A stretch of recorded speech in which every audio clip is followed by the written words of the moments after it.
Okay, hi everyone. I'm Lisa Stuart. I'm on the Conservation Committee of the Wilton Garden Club. Thanks everybody for coming today.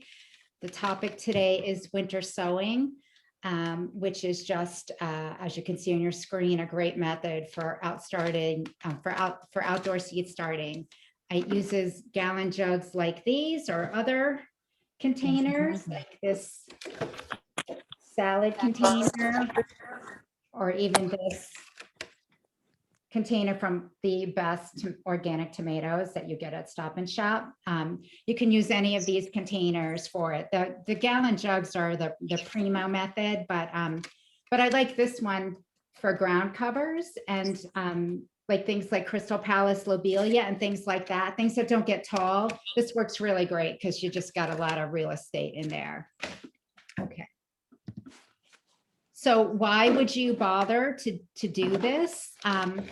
For one thing that I really like about it is that I tend to get a little crazy with the seeds, and then you have trays with heat mats and lights and dirt, and it's all over your house all the time. And that's fun for like, a week or 2 weeks. And then you're just like, I can't wait to get this stuff out of my house. The beauty of this method is that after you plant it up, it goes outside and stays outside. So you don't have a mess in your house. And then if there's a few things you want to start inside, well, then that's a little bit more manageable.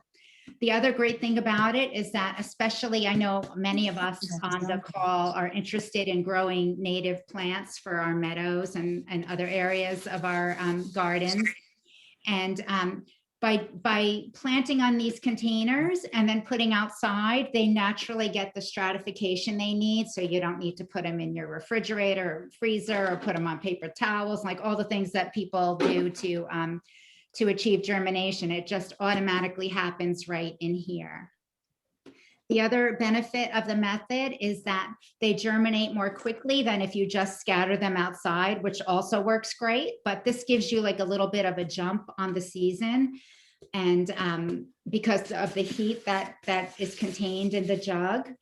The other really great thing is that these seeds are so tough and hardy because they had to survive out there in the cold. And so they put down these really deep roots. And like when you, at the end of it all, when you go to take them out, this is going to come out like, how like when you take, if you take like a cake out of a pan, like that's how those seedlings are going to be. And then you just break off chunks and transplant them. You don't have to thin them at all. You could do that later if you want to, but it's just kind of really easy. As you might expect then, because they've been outside, you don't have to harden them off at all. You don't, baby them, they're good to go. The only caveat I would say is if you're planting them on a very, very hot day, sometimes I like take a patio chair or an umbrella or something and put it over them just for the day until they regain their, till they get themselves settled into wherever you've planted them, if it's a real sunny spot. Other than that, they're really just good to go. I put some in my meadow. I don't water them. I don't do anything. And they just are survivors. And the other great thing is that I've had, like last year, I had a couple of different butterfly weeds and some other native perennials bloom in the first season. And I think it's just because they sprout like, probably 6 to 8 weeks earlier. And that seems to be enough to give them the little boost they need to mature enough to flower in the first year. So now we're going to move ahead again. So when do you start? Technically you could start winter sowing after the winter solstice, which is what, like December 22nd, I think. But first of all, who wants to do that when you're getting ready for Christmas and New Year's? Second of all, I think it can be a little bit treacherous because we had some really warm days in December this year. And if your seedlings were fooled into sprouting early because you started them so early, then when we had those 9-degree days, like they would just drop dead. So I would wait until we get into the really cold part of the winter, which is, sometime from early to mid-January on. And I would say you want to do your hardy perennials and even your hardy animals like annuals like snapdragons and things like that, I have snapdragons that overwinter here. You want to do those sooner because then they'll sprout sooner. And you want to wait for your tender perennials and, tender annuals and veggies until like late March, beginning of April even. That's might be pushing it because you're not going to get more than likely like a 9-degree day during that time. So they should be okay. But I mean, then again, we've all had tomatoes that just seeded themselves over the winter. So, you can play around with that a little bit. So then you can winter sow just about anything, but I tend not to do things like zinnias, which really don't like to be transplanted and which really grow so fast that I don't know how much of an advantage you're getting because they need the soil to be at a certain temperature. So I don't know that you're getting a big jump on planting them in here in March versus planting them in the ground like in May. Poppies, I don't do either. I just throw my poppy seeds, like probably not in this much snow, but in the snow in February, March, and they will germinate and then bloom in July. And I also don't do fast growing veggies like melons and squash, peas, beans, things like that, where it's just easier, in my opinion, to put them where they go. Where you're going to want them for the whole growing season. But take that all with a grain of salt, because you're going to see if you join, there's a great Facebook group called Winter Sowers that if you name the seed, someone on that Facebook page has successfully winter sown it. So you just have to figure out what works for you. And I think the really important thing to keep in mind regarding this method is it's not real, it's supposed to be easy and effortless and make you want a garden. So, it doesn't have to be a complicated thing. Just kind of go with it. And as with all gardening, I can tell you what works for me here in my yard with my little microclimates I have going on, but your yard the best and what happens to your plants in certain areas, if it's too hot, too much sun, too little sun. As to how you're going to have to care for these once they're planted. And I think maybe, okay, so now I'm going to just talk you through the method and then we'll actually do it. And this I think is the last slide. So for those of you who hate PowerPoints like I do, the end is near. So it's as simple as gathering up these containers that I showed you before. This one comes with pre-made holes in it. So that is also awesome because that's my least favorite part of the whole thing. In my milk jugs, I don't know if you can see, maybe, and I'll show it again later, but I tend to make holes in the bottom, and then you have to actually cut the jug, which I'll do for you when I stop sharing my screen. Open it up, put some soil in there, plant your seeds, write out a label to include in the jug, tape it up, and then write on the outside, label it on the outside too, and then put it outside, and that's it. So that's the whole method. So we can now, let me stop this share. Okay, and now we can go through it more in depth. So I don't know if you can see, because these holes are kind of small, but I use this, which is just like an itty bitty Phillips head screwdriver, and I warm it up I stick the blade part into the flame on my gas stove, and then I just stab the bottom of the container because it's so easy. I tried it with scissors and I'm always afraid I'm going to lose a finger or something that way. So that's the simplest thing for me. And I know we have some people who, use military precision for their holes in the bottom. I just do it randomly because, it just has to be a hole in the bottom so the water gets out. You don't get graded on, how nicely your holes look. And then, so this, I find it easier to do the initial cut in the jug before I do this, because there's something about it having all that air in it that can't escape that lets you really stab it. I already started this one. So, and then you're just going to cut your jug like this. And you're gonna leave a little bit there so that it's easier to tape it shut. I don't know, this is just Pro Mix. Can you see that I bought at Walmart? I could bring it a little closer. It's the same stuff that we use in the greenhouse, basically. And if you've used this before, you know, it's very compressed and it's very dry. You can use any soil, any potting soil that doesn't have like a chemical fertilizer in it. So I've used that Miracle Grow one that says it has compost in it or whatever, but not the one in the green with the green and yellow bag, because that has chemicals in it. And you know that seeds and seedlings can't, you know, they get burned with those chemical fertilizers. So I just took some Pro Mix, I threw it in my bucket and I wet it because it's like so dry from that bale. And then just go ahead and oof, now there's dirt all over my new computer. So then you're just going to put a whole bunch of soil in here, not a whole, like a couple inches. Like it does not need to be 5 inches deep. It could just be like 2 or 3, probably 3. Because you'll find if you know, I have to, I don't know if I'm like admitting to something here, but I did like somewhere around 80 or 100 jugs last year. So you want the, you know, you want to stretch your soil as much as you can. And it's a little bit hard to find now. I bought a lot of this before the season ended this fall, just because I found that it was hard to find fertilizer-free soil, but I think they do have some at Lowe's right now. If you just have to kind of look around a little bit. So I've got my holes in the bottom, my jugs cut. I have the soil in there, and then I picked up these seeds from all the lovely people who donated seeds. And I'm actually, let me just get a little dish so you can see. Hang on. See, I tend to seed heavier with this method.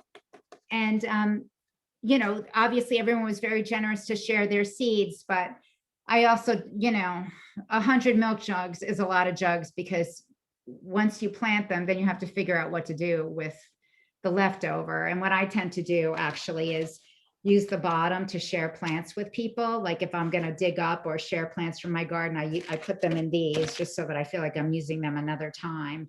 And then the tops I try to rinse and put in the recycling. So there's just, I don't know if you can see, this is the seed from the envelope that was Agastache. So Can you raise that up? We can't see it. Like raise it up a little bit. Oh, up here? Yeah, because right now we can't see it. Oh, here, maybe my screen's not big enough. Is that better? No, maybe you just need to push your screen back a little bit, or you need to back up a little. Or this way? Yeah, down. Down, or just raise your hand up. Just raise your hand up a little. Or bring it closer to you. To me? Yeah, there, now we can see it. Okay, so can you see? It's just like, so that's like, I would not waste a whole jug on that. I would just like do 1/3 of a jug. So I'm just gonna like sprinkle it like in this one little corner over here. And you should read the back of your seed packet to see what your seed's like. But for most natives, no one's going out there when they fall off no one's going out there and planting them. They're finding their way. They're working their way into the soil through, you know, snow and rain and water or whatever. So I just kind of lay them on top. Obviously you can't see them because they look like dirt. And then I'll just kind of like cover them a little bit in that area. And that's it. So since there's only that one packet in there in that one corner, I would go ahead and plant 2 other types here. And then I would take, these are old plastic knives that we weren't going to use anymore. So I've been using them as labels. And the thing is that it's really hard to find something that is going to survive those months. Your seeds are going to survive great. Your labels are not going to survive great. One year I used regular Sharpie and I had like 60 containers of mystery seeds. So you want to use something that's going to last. So this is a fade resistant Sharpie Extreme. That's pretty good. This is a like a grease pencil. I don't know, like they call it, if you look on Amazon, you might want to look under the term China marker, because I think they use it to actually mark China because it wipes off easily. So you can use a China marker, or then this one is really good too. And this is a Sharpie oil-based paint pen. The other thing that works really well is pencil. But regular Sharpie, you're gonna just have mystery seeds at the end. And you know, you can always post them online and try and get some help in identifying, but it's better to identify them in the first place. So let's pretend this says Agastache. I put this in here. Go ahead and close the jug. Take my tape. I tried last year poking holes here and here and tying it with twine because I was really tired of wasting tape. I just didn't find that I got the same effect that I did when I used tape, because when you tape it, it really holds in the moisture, and I find tape works the best. And maybe I haven't tried really masking tape or painter's tape, because at least those are made out of paper. This makes me feel bad, but I don't know what else you could use this, or you could use duct tape, but it just ends up to be a lot of tape. So then you're just going to tape.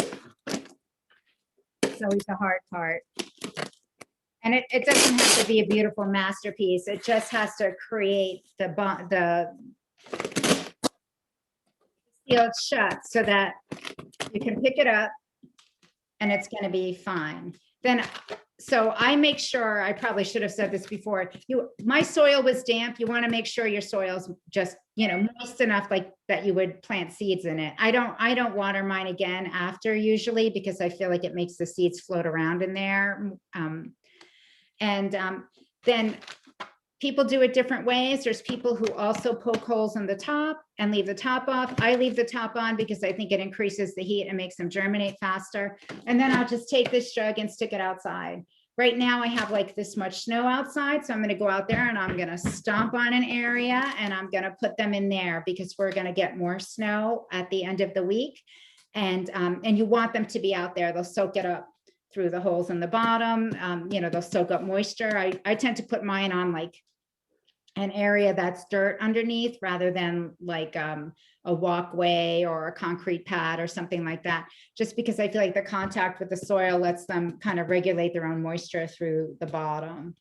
And that's all there is to it. And then you just, you know, watch for them to grow. Once they sprout, you know, keep your eye on them. You can open them up during the day and close them at night if it's still really cold. I tend to leave mine shut for a long time unless they seem to be really suffering from issues in the sun. I actually put mine in an area that, like, I have a really full sun south area and I don't put them there. I keep them kind of on the northeast side of the house, because I just feel like it's a little gentler for them. But like I said, just experiment and see what works for you. And that's it. You just have to, once you start getting like warmer temperatures, you want to just keep an eye on it for moisture. I will just like bring a plastic bin out there, and if they're wet, I don't open them. And I try not to pour water in the top because it just messes things up. I just sit them in a bin of water or a puddle or whatever is out there, and it works fine. And then you'll just once it gets to be like mid-May or so, and you're able to open them up and leave them open for a few days, and then you'll plant them. And it's as simple as that. Great. Hey, Lisa, can you just back up a little? Because we're seeing your jug, but not your face right now. Or there we go. Now we can see you again. I think that's because I put it down for exactly. the seeds. Yeah. Okay. Okay. Let's see if we have any chat questions. There's a few. Let's see. Jackie said she has a lot of old ice cream sticks that she could share for labels. And then Yim said that the ice cream sticks did not work well for her, but she has some old plastic mini blinds if you want to use some of those. Yeah, mini blinds. A lot of people on the that I've seen on Facebook and stuff use those. It works well because it's just like using a plant. Yeah, and then you're not throwing them out, so that's a good idea. Yeah. Also, we have a question. Let's see. Do you keep the cap on the water jug? I do. There's people who don't, and then it gets more moisture, like when it rains and snows. but then I feel like it dries out faster too. So my preference is to leave the cap on and kind of keep it more like a terrarium. But Okay. that's, you know, personal, people do it both ways. Okay, interesting. All right, let's see. Okay, yeah, Yim said she keeps her tops off. So like you said, let's see, another question. What are your favorites to germinate with this method? Any that are best or recommended? Any best or recommended plants? Milkweed does great. Have you ever, has everyone seen like that, the great milkweed germination test? It's very interesting. This is a good method for germinating milkweed. So I would do that. All the meadow plants, really, ironweed, monarda. I have great luck with red cardinal flower. And that usually, and blue too. So Lobelia cardinalis, Lobelia syphilitica, they both bloom first season for me when I grow them here. It's a little bit later, but they're a little bit later anyway, even the second year plants. I'm trying to think of what else. I mean, I do tomatoes in there and they're always extremely hardy So yeah, that's one of the questions is have you had luck starting tomatoes in this? So totally.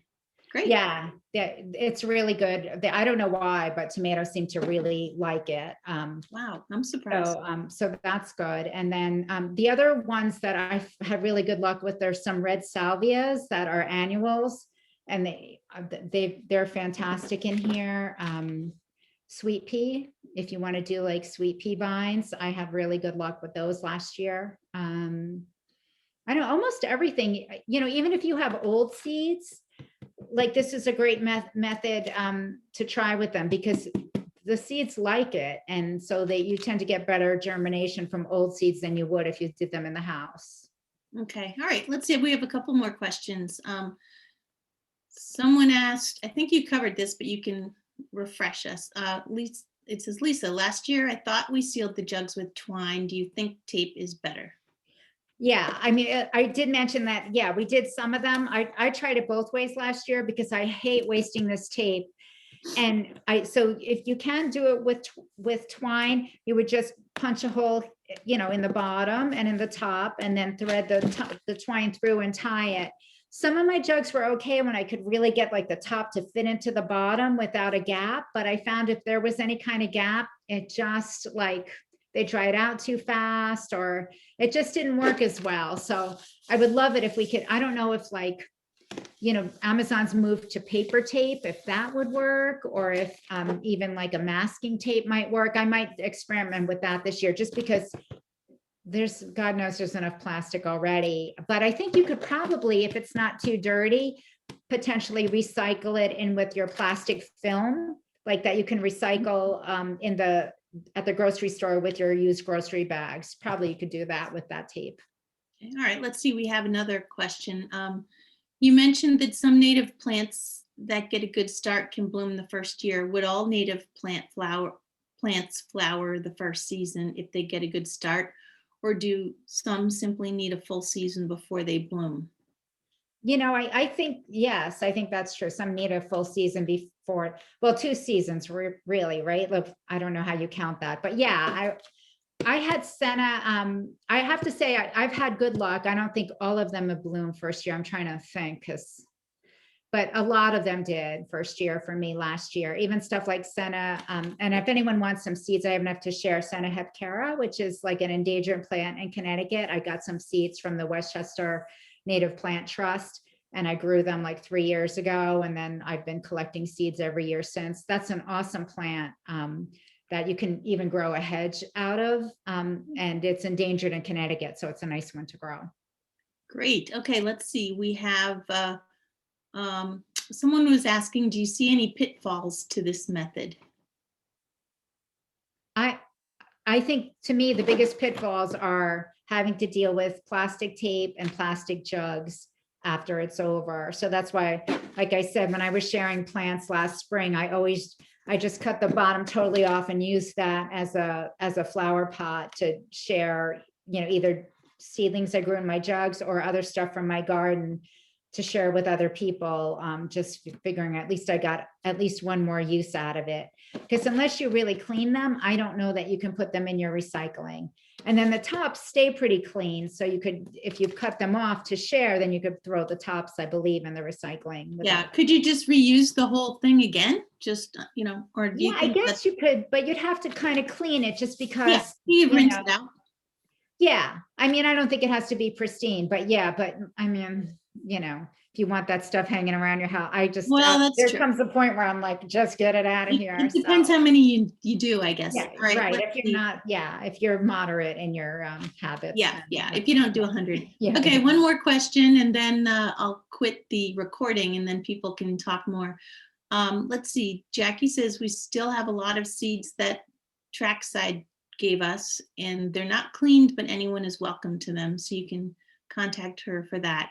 Also, just wanted to thank you. This has been great. I'm really excited. I've never been able to attend these in the past because it's always the time when I'm out of town.